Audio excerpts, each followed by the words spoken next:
North Avenue coachyard has seen plenty of special guests over the years, but nothing quite like this.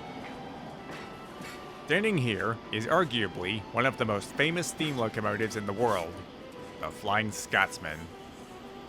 Operating since 1923, the three-cylinder speedster gained its following with a triple-digit speed record, daily non-stop 400-mile runs between two capital cities, and a highly prolific purchase from British Railways just 6 years before. Today, the Flying Scotsman is traveling on a diplomatic tour of the United States, carrying many British-made goods as exhibits to better promote trade between the two countries.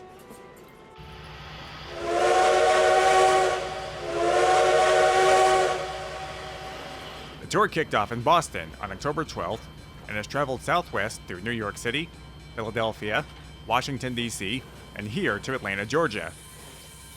The train has spent the night here at North Avenue and is being readied for another day of promoting their country, which will take them west to Birmingham, Alabama.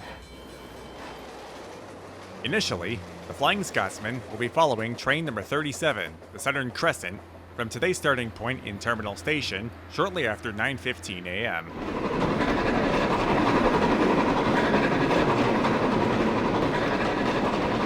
Citizens and rail fans alike will be out in force to witness this once-in-a-lifetime opportunity, which is too good even for the Southern to pass up. 12 miles west of Atlanta, Scotsman takes to the siding to let another train overtake.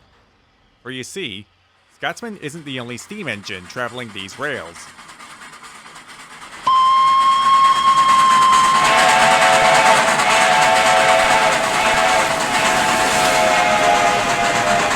That was number 750, owned by the Atlanta chapter of the National Railroad Historical Society, pulling its own excursion. Between here and the Alabama border, Scotsman and 750 will be playing hopscotch with each other. Their destination is at the halfway point of the run, where the two steam engines are to meet up with another green steam engine. This is number 4501, the glamorous workhorse of the Southern Railway steam program. The Mikado, a resident of the Tennessee Valley Railroad Museum, is heading its own excursion from Birmingham to the same venue where Scotsman and 750 are heading to.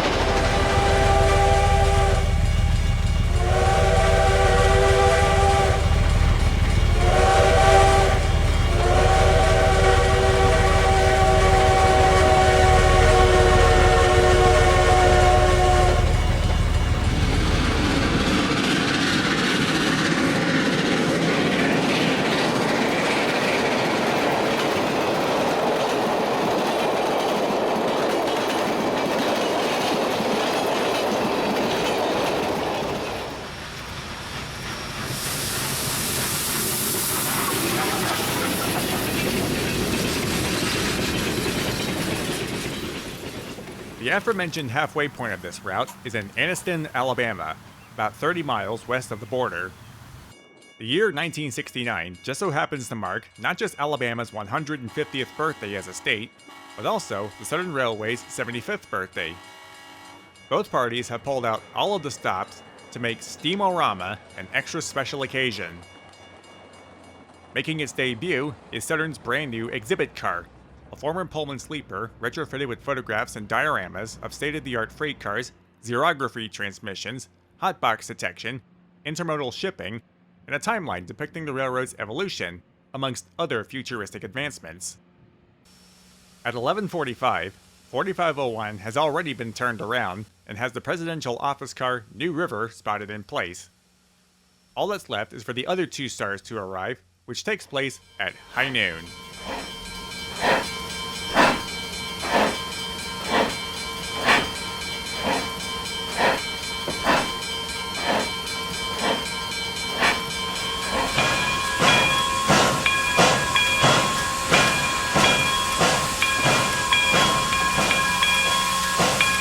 Once the three trains are positioned, the festivities begin.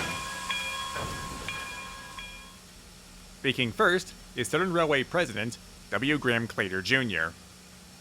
People often ask me why a modern railroad with a modern image markets so much of old-fashioned steam engines.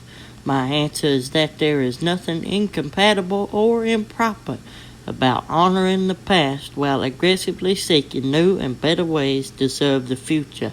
On the contrary, it is the sound way and the southern way to promote growth and progress for all. Alongside other guest speakers, a plaque is unveiled at this spot to remind future passerbys of the events that took place here. But the real attraction of this show are the three steam engines together. Just look at them. When will a formation like this ever happen again?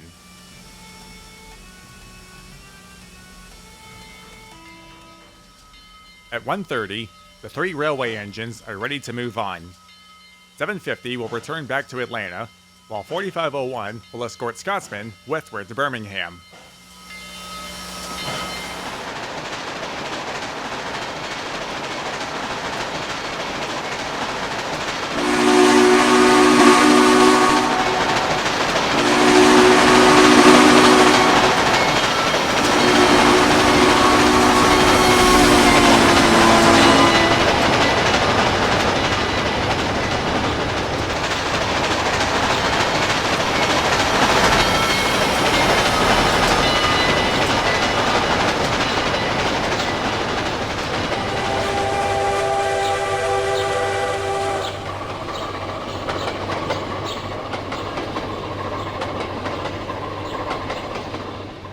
While this was to be the last hurrah of the Southern Railway steam program of this decade, Flying Scotsman will continue west to Houston, Texas to spend the winter.